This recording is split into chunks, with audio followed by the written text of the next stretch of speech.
Hello and welcome to this week's edition of the Herald podcast, normally recorded in our studio at the Bishopbriggs Media Centre, currently recorded from our volunteers' homes. To keep in touch with us, use our social media platforms, Facebook, Instagram and Twitter, which are all at Q and Review. That's CUEANDREVIEW, or get in touch via information@qandreview.com. That's information@CUEANDREVIEW.com. Please like and share our podcasts and give us any constructive feedback. The Herald, Tuesday the 21st of June 2022. News. Glasgow's SWG3 reveals transformed derelict site. This article is by Deborah Anderson. Glasgow arts venue SWG3 has revealed the first phase in plans to transform a huge stretch of derelict land into a new community garden will be completed this week. Situated behind SWG3's main warehouse building, 3,200 square metres of wasteland has been redesigned in consultation with neighbours, resident artists, staff and the wider local community as the SWG3 complex prepares for one of their most significant developments yet, a green space. After being registered by the City Council as being derelict for over 2 decades, the land has been remodelled to create a shared space for the community to grow, plant, play and create. The garden's development has been led by horticultural and design expert Jeremy Needham. The first sign of life has been a significant one. Since the New York Times Climate Hub hosted at the venue during COP26, Mr. Needham has been tending a miniature forest of indigenous plants and trees, donated by the Global Institution following a powerful installation in SWG3's Galvanizer space by artist Ez Devlin. A spacious outdoor terrace stretching out beneath the warehouse windows has also been built, featuring a sculpture designed by award-winning Scottish artist Jacqueline Donaghy. Titled Step, S-T-E-P, the artwork will be installed on the terrace as modular platforms. Initially created for Glasgow International 2021, it explores the relationship between built environments and the different types of bodies accessing them. With the SWG3 summer programme starting shortly, access times to the garden will be published on the SWG3 website, and from next spring the garden will be open daily all year round. It is described as a green oasis in the heart of the city and a space where everybody from local residents to tourists and artists with their touring parties can relax, socialise and connect with nature. Andrew Fleming Brown, Managing Director of SWG3, said, "We're delighted to be able to reveal our plans for the garden. It's an integral part of our vision in creating a truly world-class, cultural and circular campus, as well as an exciting way for SWG3 to become even more involved with our local community. As a project, the garden holds so much potential to collaborate, learn and create, and we can't wait to welcome visitors later in the year." Working with Sustainable Food Collective Propagate, SWG3 have held an intensive consultation process.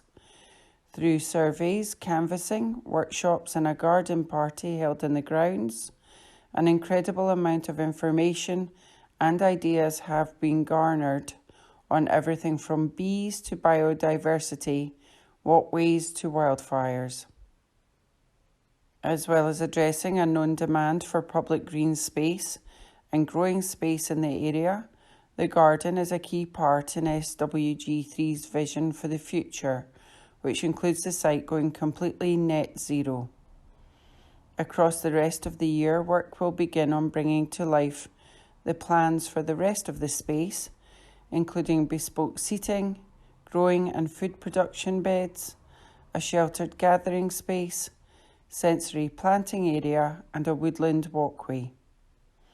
Funding of more than £500,000 from a combination of funders, including the Vacant and Derelict Land Fund, the UK Government through the UK Community Renewal Fund and the VKR Foundation, have made the garden possible. Richard Williams, Business Development Manager at Velux, said, "It's a privilege for Velux to be part of this project, which will provide the local community with much needed green space and somewhere to come together. Myself and 15 colleagues from our regional office are looking forward to getting stuck in and planting some trees and helping this worthy initiative." While John Maguire, International Sales Director at Altaterra, said it was a project close to his heart and added, "I am delighted the Foundation could support this tremendous initiative, which will be beneficial both to the people of Glasgow and the local environment. We are all extremely proud that we could play a part in the funding, but also getting our hands dirty in the development of the garden." This article is by Deborah Anderson. The Herald, Tuesday the 21st of June 2022. News. Mitral valve repair procedure to be rolled out across UK. This article is by Caroline Wilson. A life-changing procedure for one of the most common heart complaints will now be available in Scotland after a 10-year battle by doctors to see it funded by the NHS. Transcatheter edge-to-edge repair, TEER, is a straightforward solution to a condition that affects hundreds of thousands of people across the UK. Until now, open heart surgery has been the only option available for patients with a leaky mitral valve, which, if left untreated, can lead to blood clots, stroke and heart failure. The 2-hour procedure is performed using keyhole surgery, in which doctors access the mitral valve with a catheter guided through a vein in the patient's groin. One or more implanted clips are attached to the mitral valve to seal off the leak and restore normal blood flow. The majority of patients are mobile within a day and can leave hospital shortly thereafter. In one case, a patient who had been in intensive care for 11 weeks was discharged from hospital within a week after having the TEER repair. Around 70% of patients find that symptoms, including breathlessness, get better after the procedure and are able to return to everyday activities such as walking upstairs and going for a stroll. The mitral valve has 2 leaflets that open and close to allow blood to flow through the heart. If you have been diagnosed with mitral valve regurgitation, it is because your heart's mitral valve is not closing tightly enough, which allows blood to flow in the wrong direction. When blood is not flowing through the heart as it should, it can cause you to feel tired and weak, and in severe cases may lead to heart failure, arrhythmia, heart rhythm problems, or more serious complications. The problem often develops with age as a result of wear and tear or damage caused by untreated high blood pressure. However, mitral stenosis can present in young patients after bacterial infection of the heart, or in elderly patients due to deposition of calcium on the mitral valve. Delays in NHS funding have left the UK lagging behind other European countries in access to TEER, with Germany performing 50 times more procedures. The NHS decided not to fund the treatment in 2011, but heart doctors have been pressing for the decision to be reversed. A 2-year evaluation was carried out to prove its effectiveness, but the decision was delayed due to the pandemic. A total of 20 hospitals across the UK will now offer the procedure, including the Golden Jubilee Hospital in Clydebank, which is Scotland's National Heart and Lung Centre. Each centre could perform up to 50 procedures every year, which could lead to hundreds of patients benefiting, including those who are unable to undergo open heart surgery. The incidence of heart valve disease increases significantly with age. Degenerative abnormalities associated with severe aortic stenosis and mitral and tricuspid regurgitation are found in not less than 10% of the population aged over 75. Surgical treatment has been considered for years to be the treatment of choice. However, it was not uncommonly associated with high perioperative morbidity and mortality due to frequent comorbidities and overall frailty of patients. At least 30% of patients with severe conditions are left untreated due to surgical risk. Professor Dan Blackman, interventional cardiologist at Leeds Teaching Hospitals NHS Trust, told the Telegraph, "This is a life-changing and life-saving procedure. One of the most dramatic results I have seen was a patient who was in hospital for 11 weeks and was stuck on the intensive care unit critically ill. After we performed TEER, he was discharged from hospital in a week. That was a remarkable outcome and highlights just how effective this straightforward procedure can be." This article is by Caroline Wilson. Recorded from the Herald on the 22nd of June 2022. From the sports section, recorded by Amy. Celtic facing transfer battle for Aberdeen's Conor Barron as two Serie A clubs target Starlet, by Mark Walker. Aberdeen midfielder Conor Barron has emerged as a target for two Serie A clubs as interest hots up for the Scotland under-21 star. The 19-year-old made a huge impact in a struggling Aberdeen team last season after returning from spending the first half of the season on loan at runaway League Two winners Kelty Hearts. He only signed a new deal with the Dons in January until 2024, but the Pittodrie club are already trying to renegotiate another deal with the talented youngster, with chairman Dave Cormack believed to be particularly keen to tie him down on a long-term contract. But just days after they sold right back Calvin Ramsey to Liverpool for a record fee that could potentially rise up to £8 million, Barron has now attracted serious interest from Italy. Bologna are set to have money to spend with up to £18 million reportedly heading their way with the imminent sale of Scotland defender Aaron Hickey. And they have targeted the Scottish market again because they believe it would offer them value for money. They have been joined by ambitious Sassuolo, who finished in the 11th place, 2 places above Bologna last season. Highly rated manager Alessio Dionisi has pinpointed Barron as a future prospect who could improve their club, and they've registered interest along with Bologna. Barron, who impressed for Scotland under-21s during the goalless draw in Belgium earlier this month, is a huge part of manager Jim Goodwin's plans for the season and will be handed the number 8 shirt for the new campaign. Aberdeen have a major fight on their hands to keep hold of one of their brightest young starlets. That article was by Mark Walker. From the Herald Scotland, Wednesday the 22nd of June 2022, from the Voices section, letters, don't blame the workers for the sins of austerity. And this is letters taken from the letters page. The Westminster Government has claimed real worker pay demands will worsen inflation, but pay rises have been well below the inflation rate, so they can't be fueling it. Instead, inflation has been driven by COVID-related supply chain disruptions, the Ukraine war, Western sanctions, and the ongoing disaster that is Brexit, causing energy and food prices to soar. Meanwhile, striking rail workers, soon to be followed by teachers and healthcare workers, have systematically had their pay and conditions eroded because the UK government undervalues human capital.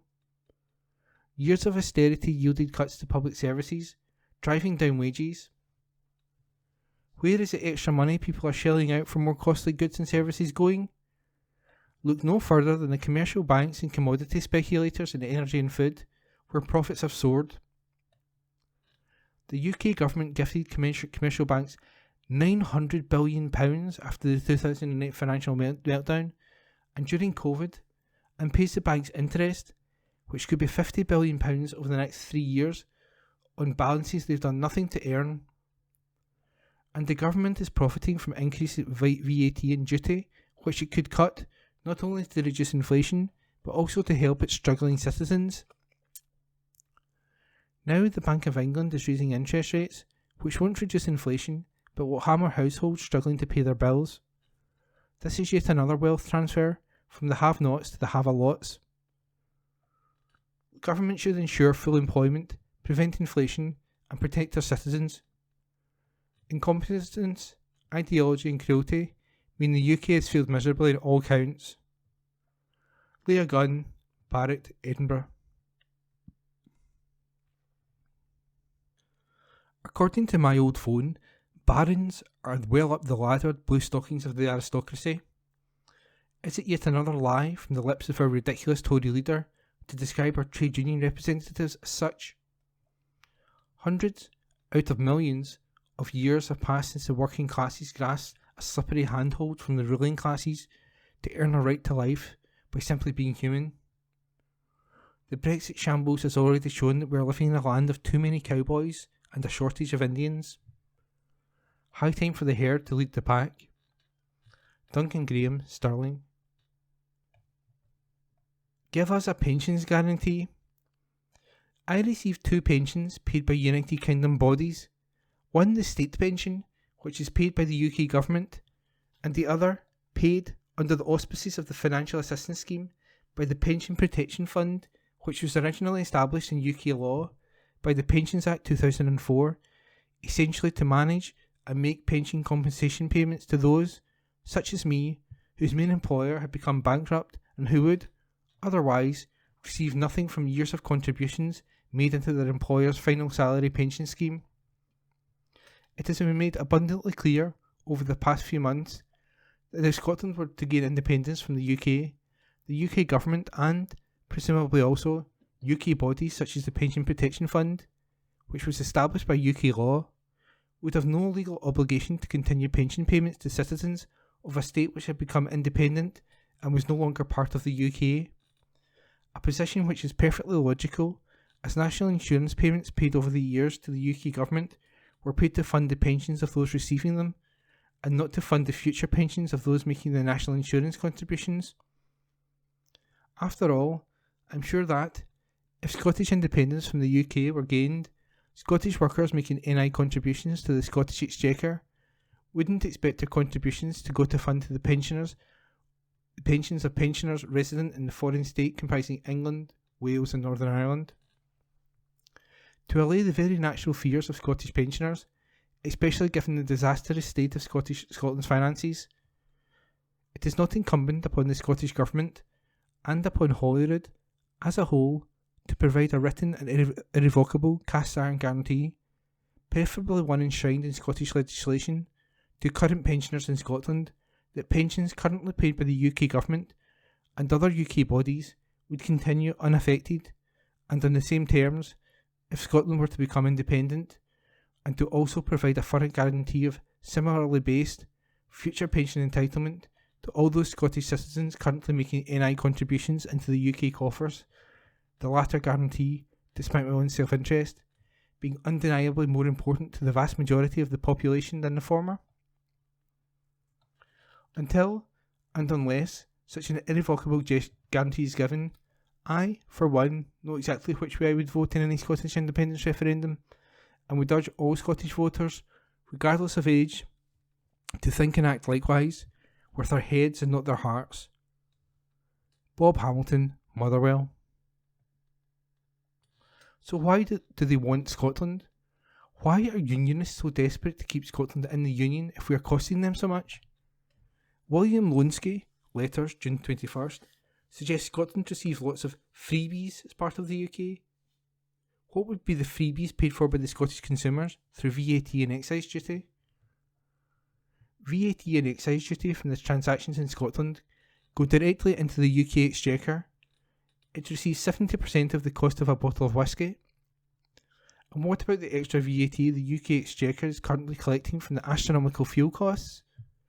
We can't turn the clock back, but what about all the tax and revenues over the years from Scotland's oil? No oil fund created, no legacy for Scotland. Scotland's economy is taking a pounding as a result of something the people in Scotland did not want and did not vote for, Brexit. But hopefully this can be corrected with the powers of independence that must follow. Those powers will allow Scotland to have control of its own economy and allow it to prioritise spending to create the socially just society Scotland desires. Katrina C. Clark, Falkirk. Like many relentless opponents of Scottish independence, William Lonsky, Letters, June 21st, seems to regard the Barnett formula as a total expression of the economic relationship between Scotland and England. On the contrary, there has never been an independent, comprehensive analysis of this relationship, and it is hard to imagine the necessary financial details being willingly released by the Treasury or the UK government. The head of the civil service once, perhaps inadvertently, summarised the official attitude as being economical with the truth. It is never clear whether the use of the Barnett formula to attack Scottish independence is due to a lack of understanding or to the deliberate misuse of numbers to support a prejudice. Peter Dryborough, Edinburgh. SNP and the Titanic Syndrome. It's a week since Nicola Sturgeon's confident statement that there will be a referendum by the end of next year. We all know a week is a long time in politics. Ian Blackford is in serious trouble. SNP's defence of Grady and chaos as pressure mounts on Blackford. The Herald, June 21st. Angus Robertson, rushing to Mr. Blackford's defence, has put himself in serious trouble too. Ms. Sturgeon is dodging the issue along with Mr. Blackford. Meantime, in the real world, the NHS crisis grows more serious with every passing day, as well as social care, education, and the economic fallout from numerous other problems. The net result is that the SNP Green Alliance is slowly sinking over opposing policies, and Ms. Sturgeon's dream of independence has all but hit the rocks just after its launch. It is the Titanic Syndrome. Nothing is unsinkable. Dr. Gerald Edwards, Glasgow. The brilliance of Stephen Camley. I always turn to the letters page first for a look at the usual anti-SNP moans, and today, June 21st, was depressingly prolific in its volatility about the Barnett formula and other items. I could answer all the points, and while cogitating the response, scanned the other pages, then stopped and laughed out loud at Stephen Camley's Boris Johnson's nasal operation cartoon. Depression gone, all is right with the world, and the Barnett formula can wait. Ken Mackay, Glasgow. And those were letters from the Herald Scotland letters page. From the Herald Scotland, Thursday the 23rd of June 2022, from the news section. Global Hotel Giant Plan for Shopping Centre lodged, by Brian Donnelly. A planning application has been submitted for a new on-site Hampton by Hilton hotel as part of the revamp of a 1980s shopping centre.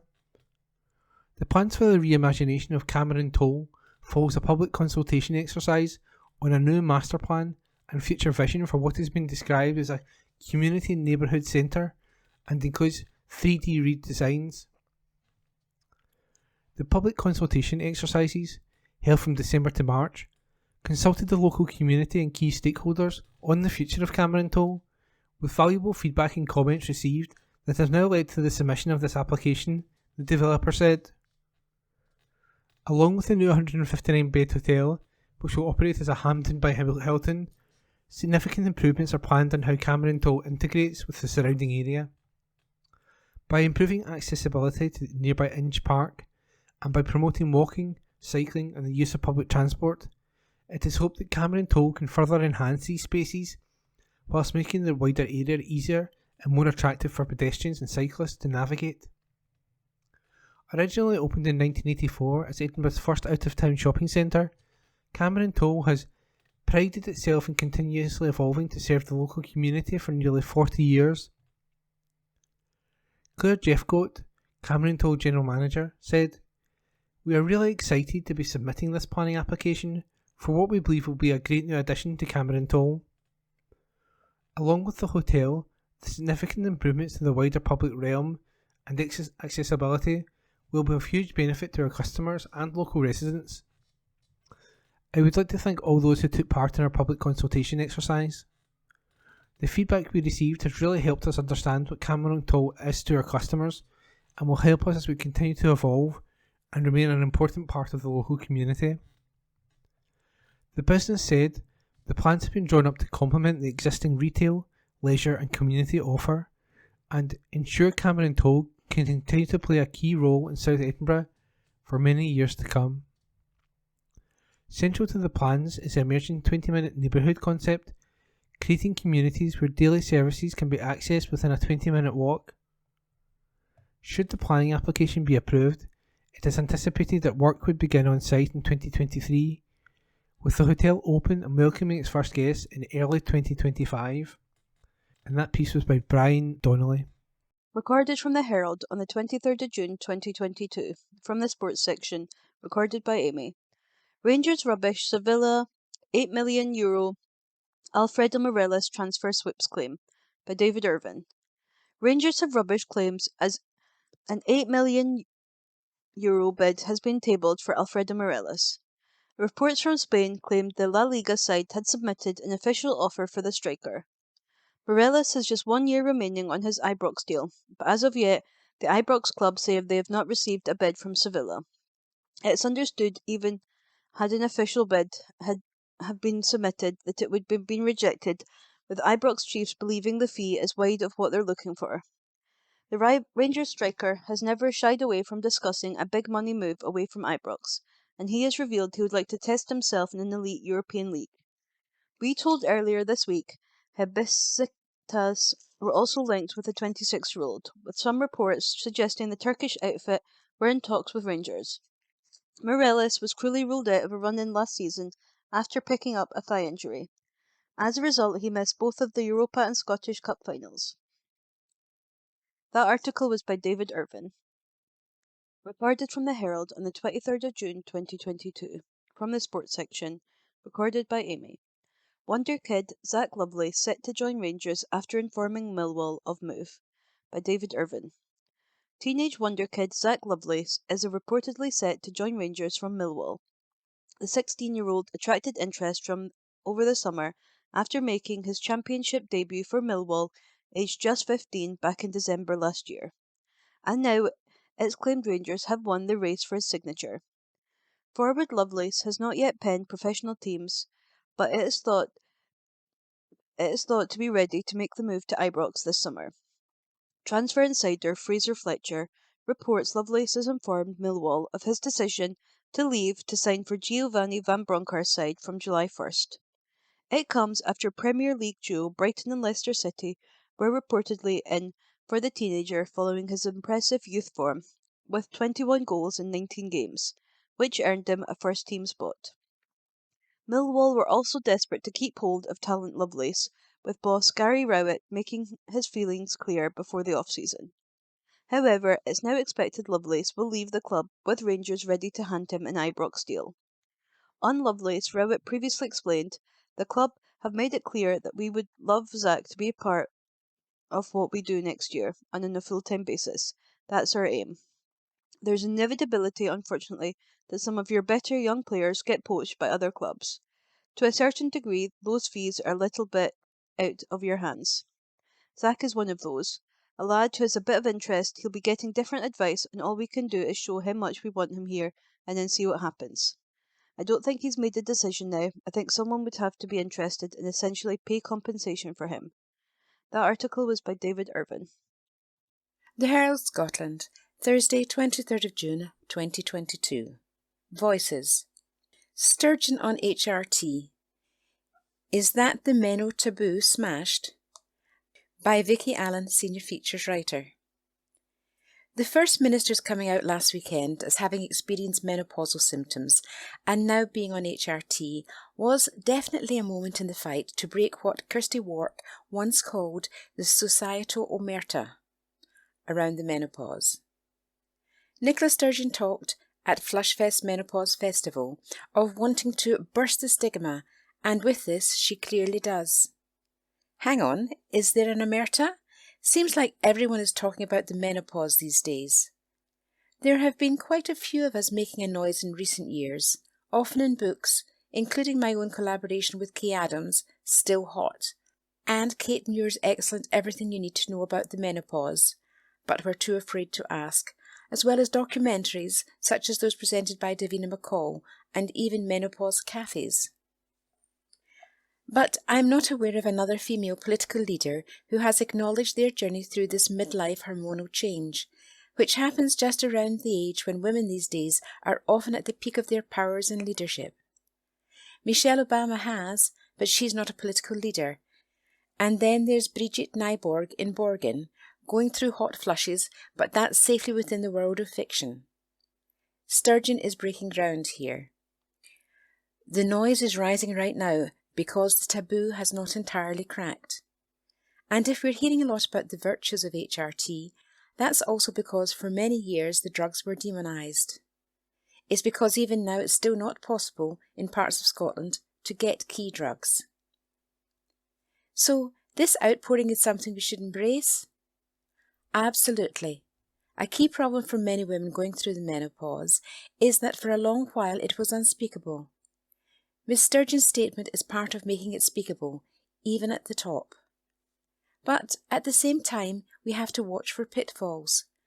When the story becomes about Sturgeon being on HRT, rather than simply a menopausal woman in her power, it can become one that focuses solely on the menopause as a problem, to be medicated, and misses out the part of the revolution that's about creating a more positive view of older women and this transition. I absolutely want women to be able to easily access the HRT they need, but I want that revolution in attitudes too. The menopause can sometimes seem a no-win game for women. If we say we want to use HRT to help us, we are also announcing the brain fog, rage and anxiety that can come with it as a problem to be used against us. No wonder some women stay quiet. I mean, why even does the menopause even exist? Good question. All too prevalent these days is the idea that the menopause is just a byproduct of the fact that women would all have been dead by 50, a kind of dustbin period of our lives. Therefore, we should do whatever we can to prevent it happening, particularly given HRT has been linked to greater longevity. But the very existence of the menopause is more complex and debated than that, with many hypotheses attached to it, including the grandmother hypothesis, which revolves around the evolutionary usefulness of grandmothers in child-rearing. Research also shows that in hunter-gatherer societies, women would have lived for some decades after menopause. As evolutionary biologists Rufus Johnson and Michael Kant have noted, among the Hadza hunter-gatherers of Tanzania, for example, 40% of newborn girls survive to 50 years, and those that treat this age can expect to live into their 70s. The ubiquity of menopause, despite vast differences in ecology and technology, suggests that it is an evolved feature of human reproductive physiology, not an artifact of modern living. What would you most like changed? That women struggling with the menopause get the support they need, and that the post-fertile woman is no longer seen as redundant or a problem. Potentially, whether on HRT or not, she is, like the First Minister, in her prime. This article was written by Vicky Allen. Herald Scotland recorded on Thursday, 23rd of June 2022. Arts and Entertainments. Theatre. Mrs. Brown is back in the road with live show by Brian Beacom, senior features writer. Back in the 70s and 80s, we couldn't get enough of fake breasts, Judy Plum wigs, and support hose so thick that they could easily turn the fan belt on a tractor. Yes, we loved our comedians who loved to drag up and make us laugh.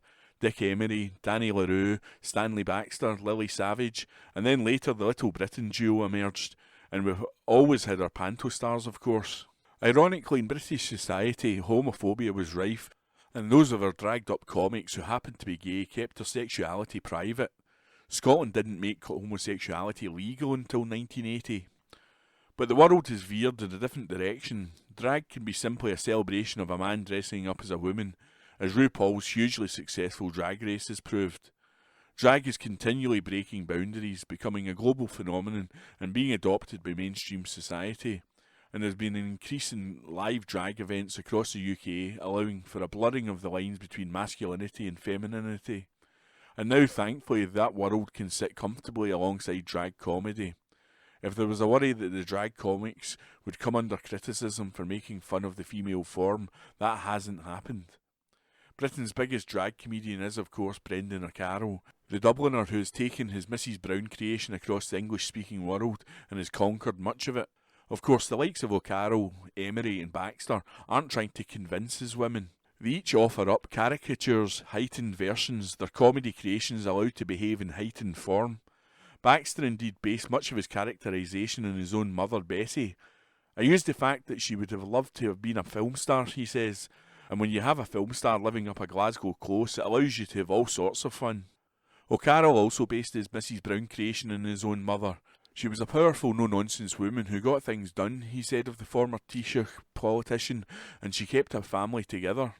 The Irish comedian battled for 20 years to become successful before Mrs. Brown was discovered at the Pavilion Theatre in Glasgow by a TV producer tipped off by Rab C. Nisbet creator Ian Pattison. Since then, Mrs. Brown's Boys has gone on to win 5 BAFTAs, 4 National Television Awards, 3 TV Choice Awards, and take the twice bankrupt writer/performer's bank account into a multi-million-pound celebration.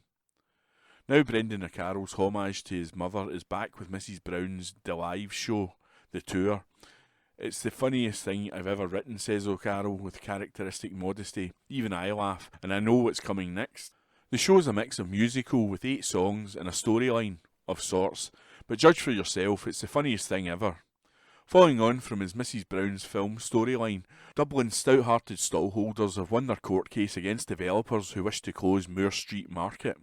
But where to find the €75,000 legal costs?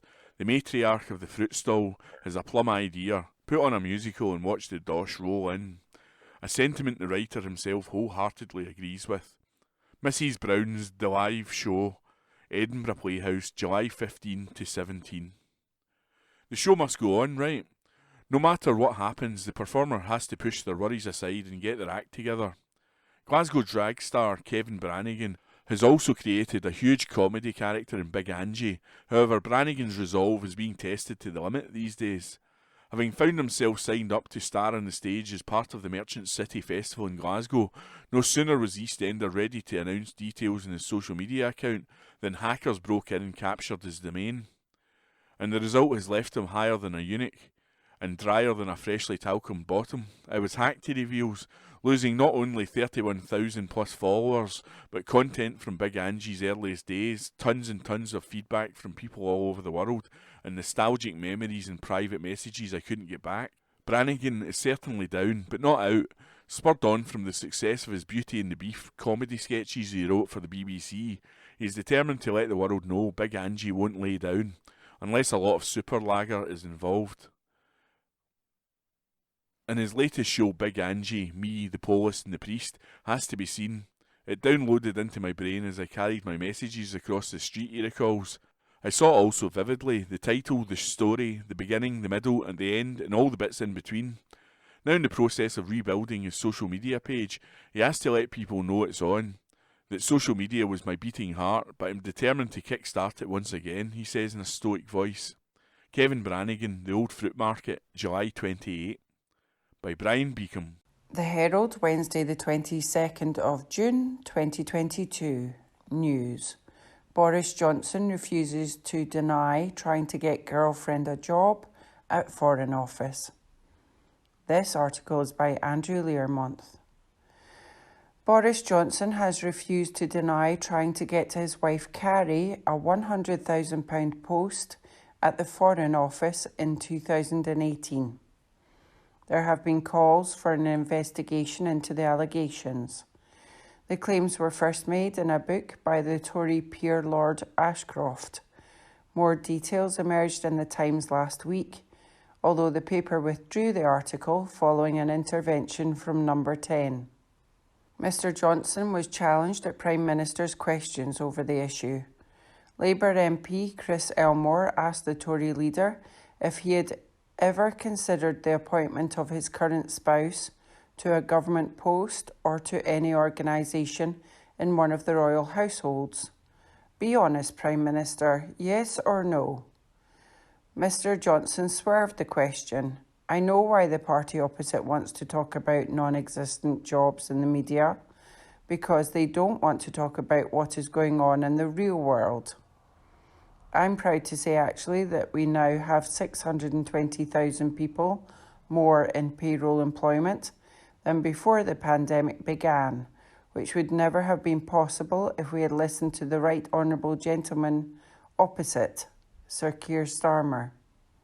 According to the initial report in the Times on Saturday, Mr Johnson attempted to hire Carrie, who was his girlfriend at the time, as his chief of staff at the Foreign Office. Subsequent reports allege he spoke with aides about getting the now Mrs Johnson jobs after taking over at Number 10. The Daily Mirror said the Prime Minister asked about potential roles at the COP26 summit or with the royal family. Asked about the claims, Deputy Prime Minister Dominic Raab told Sky News, "These attacks on Carrie are deeply unsavoury. The allegations that have been made have been roundly responded to as flawed. Those are matters for Number 10 and for Carrie to answer." The SNP has written to the UK Cabinet Secretary demanding an investigation. The party's Cabinet Office spokesperson, Brendan O'Hara, said, "Given the stench of cronyism surrounding the Tories at Westminster and the multiple occasions in which Boris Johnson has lied, cheated, willfully broken the law and offered senior roles to close allies and friends, it is incumbent on the Cabinet Secretary to take this latest allegation seriously." Labour MP Chris Bryant said it would have been manifestly corrupt for Ms Johnson to have been given a job at the Foreign Office while Mr Johnson was Foreign Secretary. This article is by Andrew Learmonth. From the Herald Scotland, Friday the 24th of June 2022, from the sports section. Josh Kerr only interested in the pursuit of gold as he prepares for 1500 metres title at British Championships, by Susan Eaglestaff. Josh Kerr has always been one to look at the bigger picture. Last year's British 1500 metres title, it was just a stepping stone to much bigger things later that season. And last summer's Olympic bronze medal, it was, he hopes, just a stepping stone to something historic this year. At the Olympics, I was very proud of my bronze because the two people who beat me were arguably better than me, especially on the day, he says. It was a big PB for me, but I'm trying to win every race I'm in, so it's about taking a deep breath and saying it wasn't quite good enough, so how do I get better? I want to be the very best, and I'm not quite there yet, so it's exciting to think of future races because now, I don't really care about getting just any medal, now I want gold. I'm not looking to rack up bronzes or silver. I want golds now. The Major Championships gold medal Kerr is imagining around his neck is that of the World Championships, which begin in Eugene in just a few weeks' time. But first, Kerr must ensure he has a seat on the plane. The British Championships begin today in Manchester, and, while Kerr is odds-on favourite to defend the title he won last year, he is too experienced to allow any complacency to set in. The men's 1500 metres has been one of Britain's strongest events in recent years, and making the GB team is likely to be harder than making the World Championship final. Gunning for Kerr will be his compatriots, Jake Whiteman and Neil Gourley, as well as the English contingent of Jack Hayward, Piers Copeland and Charlie Grice. Kerr has never been one to have a particularly heavy racing schedule. He has only raced 3 times outdoors so far this season, but he is confident of his form, particularly indoors where he set a new European mile record. It's been a good start to the year and I think we're really building towards something special at the major championships, the 24-year-old from Edinburgh says. But first things first, defending my British title, and that's really important to me, so I'm going to make sure that happens, and then I can look forward to the Worlds. Since crossing the line third in Tokyo, Kerr has been formulating a plan about what he needs to change in order to upgrade that Olympic bronze medal. Winning world gold this summer would be no mean feat. He would need to be Olympic champion and one of the best ever in the event, Jakob Ingebrigtsen no less. But Kerr believes there is certainly scope to race differently and potentially get a different result in Eugene. I don't think I need to change much fitness wise. I think I just need to risk more when I'm racing and run for gold or bust sometimes, he says. It's a scary thought. Jake Whiteman did it last year in Tokyo, really went for it, and it could have been a situation when he medalled as well, but it didn't quite work out the way he wanted. But there's definitely a level of risk within the 1500 metres where you can choose to go early. I chose to sit back a bit, but maybe I need to risk going more and go earlier. It's more the third and fourth lap is where I push harder than most people, so if I'd gone earlier, it might have been a different result, but how much do you play with it? I can run it in any way and I'm going to run the World Championships, trying to win it. I've always gone into every race wanting to win it, and now it's just more of a reality. It's split decisions in the final, no two races are the same, and you just need to use your experience. Kerr has also had to get used to having much more of a spotlight upon him since his return from Tokyo, something he has previously avoided due to being based in America. He caused something of an uproar in a recent interview when he said he didn't want fame and didn't want to be in the sight of any yogurt pots, referring, it seemed, to promotions some of his fellow GB athletes have done alongside one of the major sponsors of the sport in this country. He was, he insists, entirely misrepresented and misunderstood, but the point remains that, for now at least, fame and fortune are well down Kerr's list of priorities. It's interesting how it's changed, he says. When you're doing a few interviews each week, it's easy to rile people up and say the wrong thing. That yogurt thing, it didn't come across the way I meant it. It was difficult because I'd never been under that kind of scrutiny before and had people implying things about what I'd said.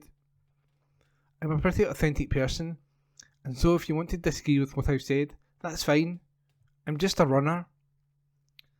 I don't want to be misunderstood that I don't want to do media or things like that. But at this point in my career, I'm focused on being the best runner I can be. It's about priorities. I'm not at the point where I'm a world or Olympic champion. There's still a way to go before that happens, and so, when it does, then I can relax a bit and enjoy everything that comes with it.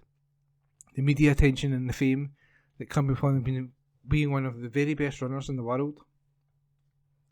I make sacrifices on a daily basis to become the best runner I can. Doing extra media and getting extra money from sponsors isn't helping me become a better runner, and so I'm focused on becoming world champion, and then I'll enjoy the fruits of my labour after that. And that article is by Susan Ecclestaff.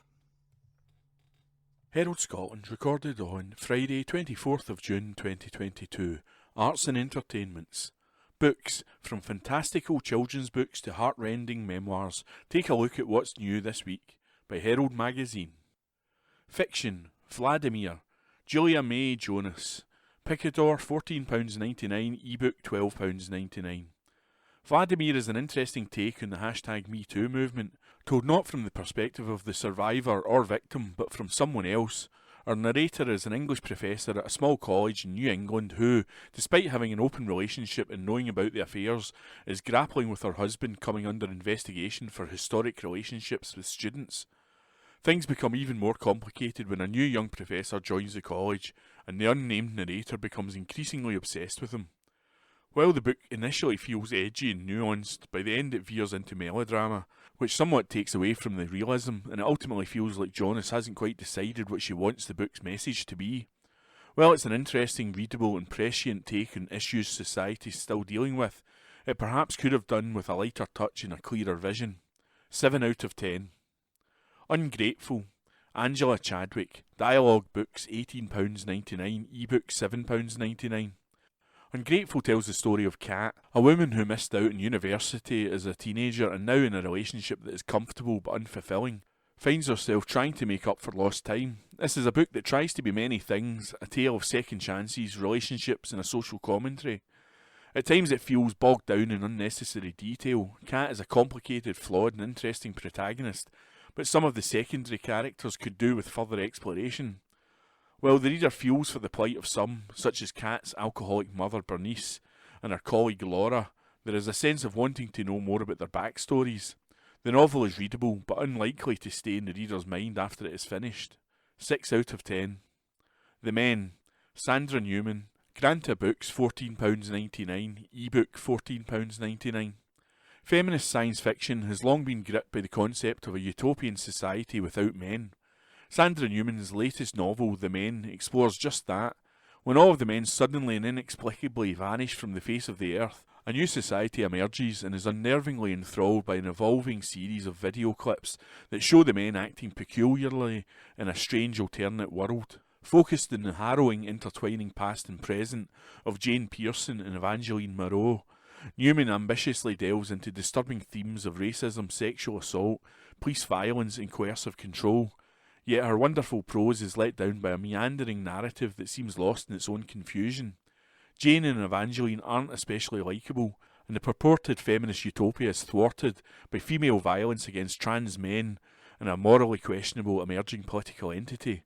Add to that a mind-bending conclusion and you're left wondering whether you should feel offended, terrified or beguiled. 5 out of 10. Non-fiction. Black Sheep, a story of rural racism, identity and hope. Sabrina Pace Humphreys. Quercus.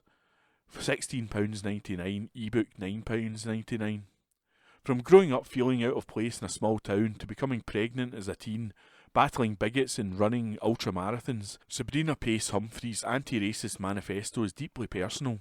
A blend of storytelling and direction, Pace Humphreys shares the darkest lows of her life and the incredible ambition she had to push through them, overcoming her circumstances in a world that tried to marginalise her, while also clearing the way for other black women along the way. This is a brilliant exploration of what it means to be mixed race in Britain and how our trauma shapes us. Although sometimes overcrowded and often too fast-paced, it's an excellent non-fiction debut.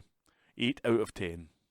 Children's Book of the Week, Escape to the River Sea, Emma Carroll, Macmillan Children's Books £12.99, ebook £7.49. Escaping the Nazis before the Second World War was never going to be enough adventure for Rosa Sweetman. Living in an English stately home with a group of other evacuees, she craves fresh excitement, and she gets rather more than she bargained for when she comes across the Nazis again, this time in the South American jungle. Escape to the River Sea weaves together the hopes and fears of a young girl, giving a fascinating insight into the life of the indigenous people of the Amazon rainforest and the deadly world of international espionage. It takes the reader on a colourful and thrill-packed journey as Rosa and her young friends battle to thwart the bad guys. The book pays fitting homage to the late Eva Ibbotson, whose own work and life inspired this story. 8 out of 10. By Herald Magazine. Herald Scotland recorded on Friday 24th of June 2022. Arts and Entertainments. James Slay. Evocative Scots words convey as such meaning as half a dozen in English. By Agenda. Despite Dr. Johnson's observation that the best place to witness human vanity is a public library, I was fair chuffed when I had my first novel published after decades of scribbling until I happened to recall Burns's lines. We are no fou, we are nae that fou, but just a drappie in the ee. In just 2 lines, as he zeroes in the glistening eye, he deftly captures the essence of a drunk and puts my 180,000 word opus into perspective. Writing in Scots came easily to Burns. It was the everyday tongue of the majority of the folk around him, and even though he had perfect command of English, Scots was, brackets, thank goodness, close brackets, the vehicle he deliberately chose to express himself in his writing. There is something wonderfully evocative and colourful in written and spoken Scots. Doesn't the image of a druchit spiug reveal the pathos and misery of the wee bird far better than the English a wet sparrow? And dreich, I believe that to capture the essence of what that word conveys would take half a dozen in English. The list is almost endless. I was mystified in my first visit to Aberdeenshire when I heard Doric. It is as much more than an accent with a few strange words thrown in. I drove up from Glasgow with a pal, and outside Aberdeen we got lost on a country road and drew up alongside a farmer cheel, leaning on a dyke, puffing contentedly in his cutty pipe. I asked him if we were on the right road. Aye, gin ye ging, doon past the hoosey yonder, and then wee bitty after passing the kirk, you'll see a field a hint o' wooden yet, with some coos and a cuddy in't. Take the yin to the left, where there's hearse hoff in. I thanked him and we drove off. What the hell was that? Asked my pal. He looked puzzled. I think he was a Dutchman. Adding to the challenge of writing in Scots is a great range of spelling, and there's sometimes quite a variation in meaning. My mother used werse to mean extremely sour, while according to the dictionary, in some areas of Scotland it means insipid. Even if defining the value is elusive, to my mind Scots has value. I've no doubt that the more we lose it, the more we lose part of our character, our humour, our national identity. Can you imagine what would have been lost if Lex McLean had delivered his lines in standard English? I still laugh at his opening lines one night at the Pavilion Theatre. Was out last nicht with a woman wi' hair a' down her back. Nane on her head, just down her back. Of course, that raises the question, do we consider Lex was a Scots speaker, or was he using a kind of English with an accent? The distinction is surely a fine one. Having lived in North America, many Americans find almost everything associated with Scotland, including Scots language, quaint and intriguing. But just as the pronunciation of Loch eludes many Englishmen, the vocabulary of Scots is a charming head-scratcher to most North Americans. I didn't consciously plan to use Scots in my novel, but the protagonists, Gourlay and McMinn, almost begged me to let them at least sprinkle their speech with Scots. I went along with that notion and have no regrets. It took me so long to complete, I consoled myself with the old Scots saw, "Naething should be done in haste but the grupping of fleas." A Parcel of Rogues by James Slay is published by Livingston Press, University of West Alabama. By Agenda. From the Herald Scotland, Monday the 27th of June 2022, from the Sports section. Celtic pre-season schedule confirmed as further match in Austria is announced. By Ewan Payton. Celtic's pre-season schedule has now been finalised. It has been confirmed that Ange Postecoglou's side will play SC Wiener Victoria on July 6 next week. The match will be played as part of the Hoops pre-season training camp in Austria. Games against Rapid Vienna on July the 9th and Baník Ostrava on July 13th has already been penciled in. The club will then return to Glasgow before hosting Blackburn Rovers on July 16. A trip to Poland is then on the cards to participate in a tribute match to Arthur Boric against Legia Warsaw. The final pre-season encounter for Celtic comes at Parkhead against Norwich City on July 23rd, with the league campaign commencing 1 week later. And that article is by Ewan Payton. From the Herald Scotland, Monday the 27th of June 2022, from the Sports section. Ross County boss Malcolm Mackay praises new signing Owura Edwards. By Ewan Payton. Malcolm Mackay says Ross County's pre-season camp set up in Italy is the perfect setting to get some hard work done. The Highlanders are in Verona for the week as the players put through their paces with some warm weather training. The Premiership doesn't start for well over another 4 weeks. However, the Premier Sports Cup campaign commences in a little under 2. Mackay was speaking to County's official social media outlets. He said, "It's been tough for the guys so far. The weather is very hot, but we knew that. We've trained early in the morning and then later in the afternoon to compensate.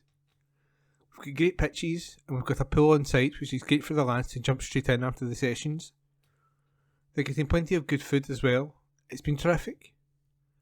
Having the pitches on site is ideal. It's very private. The groundsman has been with us every morning to make sure the grass is cut properly and watered, which is important with the heat we're in at the moment. It works really well that we're not having to be bussed to a certain area. It means we can get a little more done here." New boy Owura Edwards joined the Staggies at the weekend and has already joined up with his new teammates in Italy. Mackay expressed his happiness at getting a deal over the line for the attacker. He said, "I'm delighted to get him.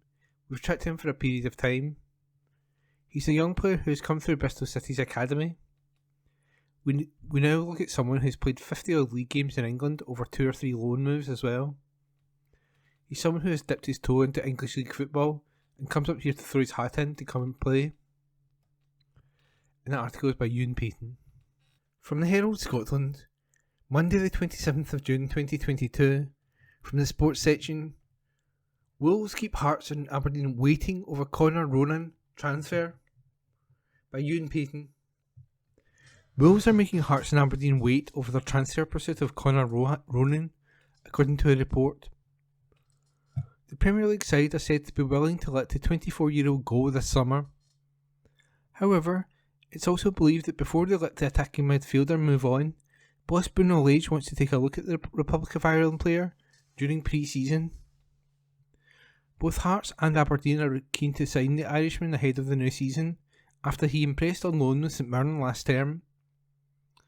As a result of Lage wanting to take a closer look at Ronan though, the Daily Record say that the Premiership duo will be forced to be patient in their approach. It remains to be seen whether Ronan will be allowed to leave in a permanent deal, or whether another loan move could be on the cards. And that article was by Ewan Payton. From the Herald Scotland, Monday the 27th of June 2022, from the Voices section, issue of the day, the end of the road for paper £20 and £50 notes, by Maureen Sugden. Paper money dates back through the centuries, but has been phased out now, with paper £50 and £20 notes losing their legal tender status in a matter of months. Do you have any lying around? How long till they are withdrawn? After September the 30th, paper £20 and £50 notes will no longer be legal tender. The Bank of England has announced, calling on anyone with any of these notes remaining in their possession to use them between now and then, or deposit them at their bank or a post office during these last days. They have been replaced. The majority of paper £20 and £50 banknotes in circulation have been replaced with new polymer versions, but it is estimated that there are still more than £6 billion worth of paper £20 notes, featuring the famed Scottish economist Adam Smith, and more than £8 billion worth of paper 50s, featuring the English engineer Matthew Bolton and Scots engineer James Watt in circulation. That's more than 300 million individual £20 banknotes and 160 million paper £50 banknotes. In Scotland, Bank of Scotland, Clydesdale Bank and the Royal Bank of Scotland will also take paper versions of their £20 and £50 banknotes out of circulation after September the 30th, with polymer taking over. The Committee of Scottish Bankers said, all the Scottish banks will begin to withdraw paper notes from circulation as the polymer notes are issued. These notes will continue to be honoured. However, if you have any of these notes, you should take this to your branch or bank for credit to your account. It's a worldwide trend. Australia became the first country to make the change fully in the 1990s. The US dollar, though, is printed in a linen and cloth blend, with red and blue fibres distributed randomly to deter counterfeiting. Why the change? In part to make them more difficult to counterfeit, as well as more durable, but the Bank of England's chief cashier, Sarah John, said, "It's a significant number remain in the economy, so we're asking you to check if you have any at home." Paper notes are ancient. The first recorded use of paper money dates to the 17th century in China, although it was not until the 16th century that their use became more common in Europe. In Britain, banknotes were originally handwritten, and although they were partially printed from the early 18th century onwards, cashiers still had to sign each note and make them payable to someone. Notes were fully printed from 1855 and have featured portraits of the British historical figures from the 1970s. It comes as, cash payments are likely to fall to just 10% of all UK transactions within the next 15 years, according to a recent study funded by Link. Access to cash, with card and digital transactions proving quicker and more convenient for many. However, there are concerns about the impact on more vulnerable groups. Age Scotland point out, while more and more old people are embracing technology, those who still rely on cash are more likely to be older, poorer and more vulnerable. And that was a report by Maureen Sugden. From the Herald Scotland, Tuesday the 28th of June 2022, from the Voices section, Brian Wilson, there should be no hiding place for the Danish chairman of Calmac. It was a routine weekend on Calmac services, Not that that is their fault. On Friday, Aaron was in familiar disarray as an oil leak put the MV Caledonian Isles out of action. Between North Uist and Harris, there was a week of cancellations and diversions after MV Lockporton suffered propulsion failure. By yesterday, the engineers were heading south to Islay. Due to a technical issue with the MV Hebridean Isles port main engine, which requires further investigation, the CalMac website announced, the rest of the day's sailings were cancelled. I do not claim this list is comprehensive. Keeping up with CalMac disruptions would require a daily dispatch, like the weather forecast or court circular. It's peak season, and I guessed about 2,000 booked vehicles were caught up in just the episodes I have mentioned. A distinguishing point of these three breakdowns is that each affected a vessel between 20 and 38 years old. That should be just about as big a story as the Ferguson scandal, because it guarantees the continuing deterioration of services to Scotland's west coast islands. Essentially, the fleet is knackered. This reminded me of an important story by Martin Williams in the Herald just over a year ago, which revealed the Scottish Government had quietly raised the depreciation period of Scotland's ferries from 20 to 35 years. The move was described by John Whittle, who ran CalMac in days when it was master of its own house, as a simple ruse to justify delaying expenditure on replacement vessels. Just as revealing was a quote from CMAL, the Scottish Government's vessel procurement quango. Mr. Whittle, they said loftily, clearly misunderstands the robust arrangements that are in place. The suggestion that the lifespan of vessels has been altered in line with a level of available investment is nonsense.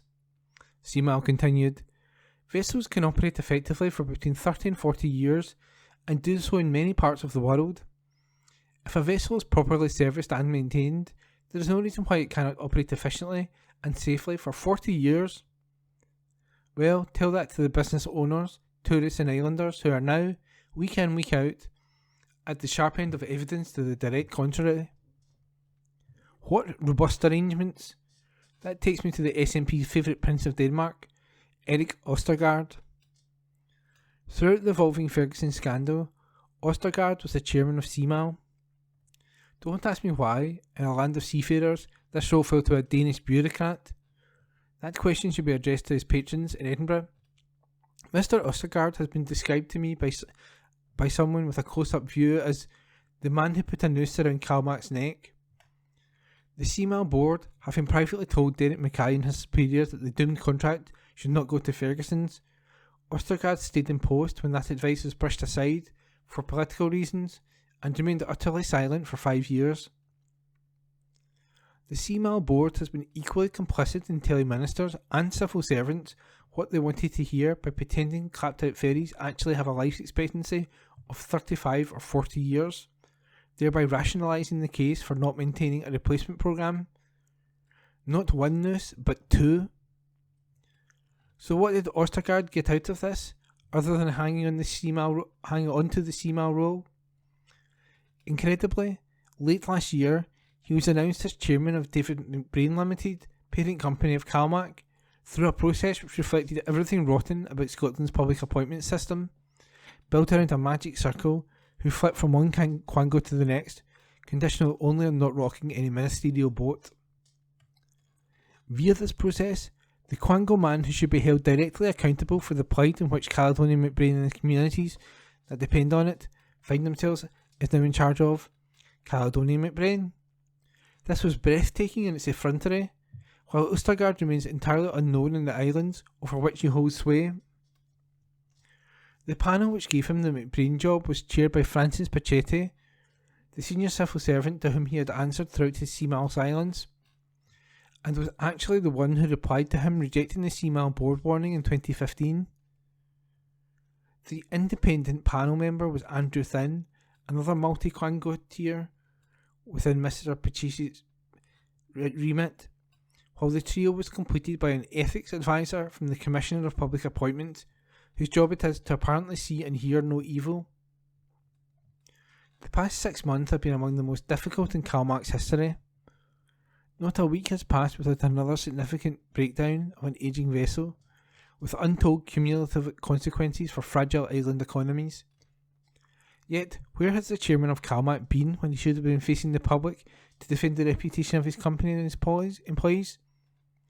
The answer is, in Copenhagen, where he lives and works. Now that Ostergaard has been in the role for 6 months, I asked CalMac for a list of A. ports and B. vessels which he has visited. Answers are awaited, and if they ever come, my guess is they will be 0 and 0. I also asked which local authorities in CalMac territory he has met. Another 0. On Thursday, Ostergaard is due to appear before Holyrood's Public Audit Committee, which is investigating the origins of the Ferguson contract in response to the Auditor General's damning report.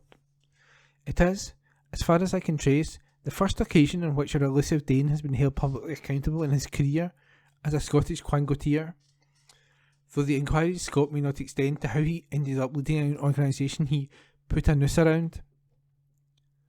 His patience to answer that question and many more should be demanded by island MSPs worth their salt, and the audience should be in public halls from Broderick to Stornoway. Mr. Ostergaard has been allowed to hide for far too long, and, if he will not face the test of public accountability, he should stand down and make way for someone who cares about the damage done, rather than having the strongest possible vested interest in covering the backs of those responsible, his own included. And that was an opinion piece by Brian Wilson. Our columns are a platform for writers to express their opinions. They do not necessarily represent the views of the Herald. From the Herald Scotland, Tuesday the 28th of June 2022. From the Voices section, Catriona Stewart, running club has changed my whole attitude to health. Ladies might glow, but let me tell you, I clearly ain't no lady. I'm sweaty, soaked, sodden, saturated. What a feeling. Despite best efforts, lockdown had made everything more sedentary. No matter how enthusiastic or encouraging an online gym teacher, you just can't work up the same energy in your living room as you can in a gym.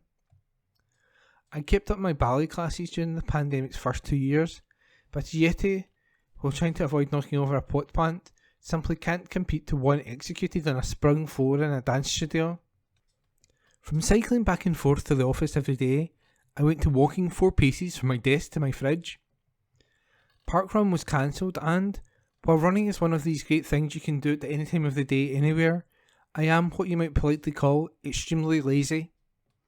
I would often lace up my trainers with the best of intentions and then jog as far as the nearest coffee shop.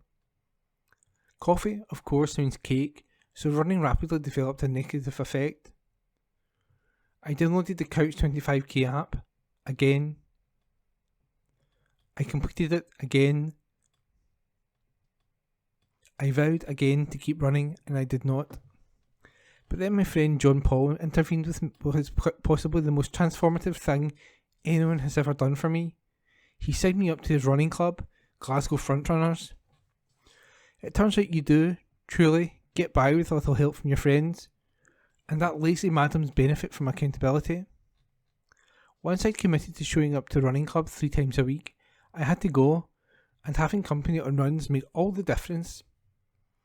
I have a weird relationship with running, and I know fine well that if I keep going I will start to enjoy it. For the first mile or so, I hate it. I hate every step. I'm bored, the end is too far away. I want to quit, and on my own always do. Not surrounded by other runners though, especially not the ones in my extremely supportive and wildly encouraging running club. So I made it through the Couch to 5k training programme again, sweating merrily, and even keeping pace with some of the more experienced runners. We had a graduation ceremony, at which I cried because I'm a soft touch, and then the next logical step was the 10k. A 10k?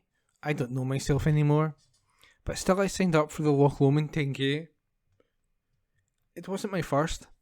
I calculate my first and only 10k to be roughly 17 years ago, where I had the benefit of both the arrogance and energy of youth. A colleague had mentioned she was looking for a running buddy to keep her company during a 10k. Having never run even the length of myself, I signed right up then and then and thought little more about it. I mentioned it to my then boyfriend's mother and sister, They looked aghast. His mother asked me when the race was. 6 weeks away, I said. You'll never do it, she replied, repeating herself to make sure I got the message. I did not get the message. Training was a few bored laps around Drumpelia Country Park. Inexplicably, I ran that race in 63 minutes. I was so green I didn't even have proper trainers, just a pair of fancy gutties. This time I had proper trainers and proper training, but a much older body with all its associated creaks and groans. I can see, finally, why people enjoy taking part in organised races. Everyone huddled at the start line, waiting for the off, generates such a feeling of anticipation. Anticipation and also an incredible attack of nerves. I had missed most of the 10k training programme thanks to a series of extravagant holidays. What if I couldn't make it all the way around? I'm trying to think now of a rational reason for my nerves, but I can't. I think the worst of it was worrying that it would be really impossibly hard. My club buddy gave me an encouraging pep talk. The sun came out. Everyone surged forward and, suddenly it was fine. We were off. I was instantly bored. Bored but determined. It's quite meditative, the running. One night at training I had been overcome by some weird burst of energy and shot off in a sprint. One of the fast lads had paced alongside me to keep me going, telling me just to concentrate on my feet and my arms and my legs, and my feet and my arms repeatedly. It's soothing, in an otherwise baffling world, just to focus on your own body and its rhythm. That's why I love ballet classes. You know exactly what's coming next. There is a structure to the thing. Running provides a similar meditation. Or it did, until about 7.5k when my hips seized up. I'd had a birthday a few days before the race and, let me tell you, there's nothing to add to the terror of your vanishing 30s like a sudden onset hip pain. For quite a section of the race I wanted to give up. My hips would not move and I was shuffling. I could see the finish line and still I did not think I would make it. The pain was otherworldly. I kept going though. I pulled out a sprint finish. I thought I might vomit. I made it! 1 hour and 2 minutes of running with the sweat pouring off. On the last little length I was kept going by the thought that I would never have to do this again. Just over the finish line, and I thought, when can I do this again? And that was a Voices piece by Catriona Stewart. From the Herald Scotland, Tuesday the 28th of June 2022, from the Voices section, Neil Mackay, Can the West turn back from this collision course with disaster? By Neil Mackay, writer at large. War, children, it's just a shot away. It's just a shot away. That old number, Gimme Shelter, from the Rolling Stones, has been going round and round in my head these last few days. The soundtrack to my thoughts about what the future holds, not just for folk in this strange part of the world, the West, where, like you and I, live by accident of birth,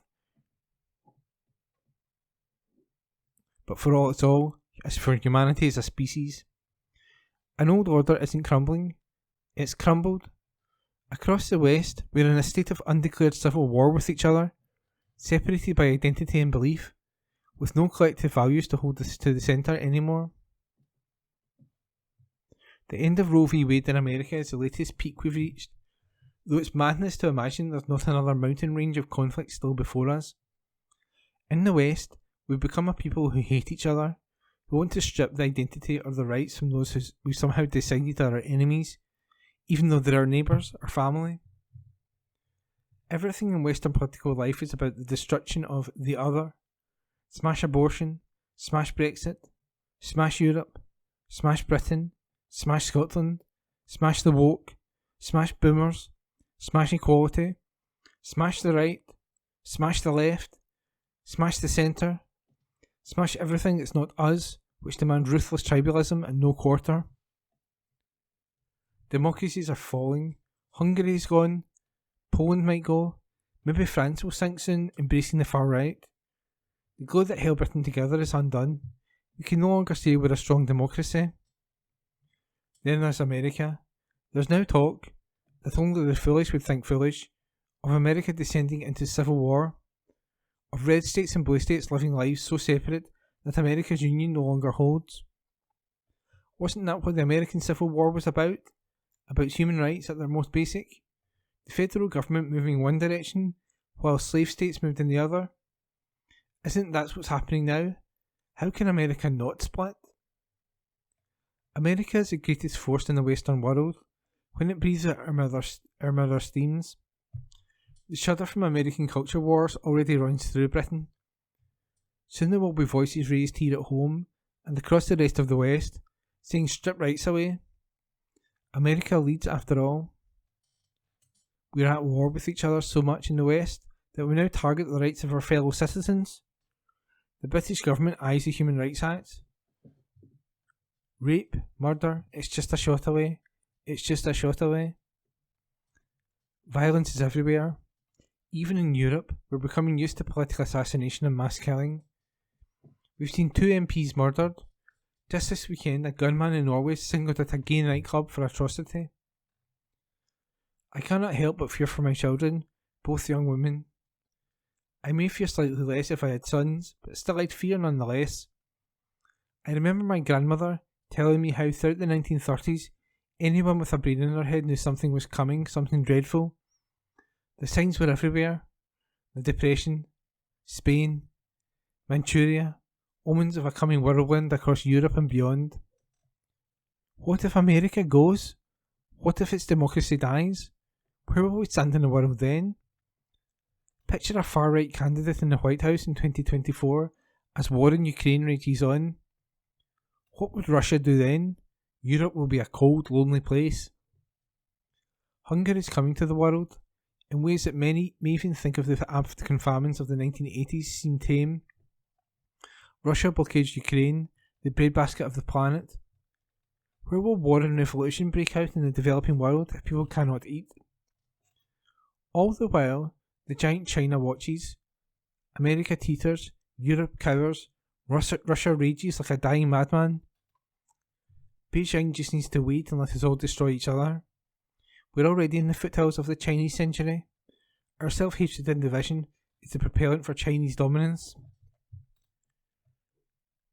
Decadence is a strange word, but there's a sense of decadence in the West, of dancing and partying at the edge of the grave. We're drugged to the eyeballs on screens. We step over our homeless on the streets. We don't care anymore what kind of immoral liars lead us today. Yet we all know this. We're not bad, us ordinary people. We've not turned the world this way, but we're weak. We've permitted what's happening to happen. A storm is threatening my very life today. If I don't get some shelter, I'm going to fade away. How do we end on hope? We need renewal or we're done, and horror will be waiting for us somewhere. More violence? Violence on my street or yours? War? An assault on my rights or yours? Or on my daughter's rights? On your son's lives? Maybe not this decade, but certainly it's hard for a man of my years, now past 50, to imagine that the future holds much promise or peace. Unless... What is the great unless? What is the historical lever to pull to change the future? It must be renewal. But how to renew the West? How can one man writing in a Scottish newspaper in the summer of 2022, as the world seemed to bend on its axis, have that answer? The question demands the thoughts and words of a billion minds, but we must renew. We must find a way to live together, to breathe fresh life into our democracies, to respect our differences. Most of all, we cannot wish to control the lives of others, for isn't that the curse now upon us? The desire to control each other, or rather the desire by our leaders to twist and shape us in their image until we wish to control one another, until I want to control how you live your life, and you want to control how I live mine. Maybe the answer is as simple as rediscovering a little empathy for each other, rather than accepting the distance that politicians demand we put between us. I tell you love, sister, it's just a kiss away. It's just a kiss away. Go listen to the song. And that was a Voices piece by Neil Mackay. Our columns are a platform for writers to express their opinions. They do not necessarily represent the views of the Herald. And that was this week's The Herald podcast, normally recorded in our studio at the Bishop Briggs Media Centre, currently recorded from our volunteers' homes with the publisher's kind permission. Thanks for listening.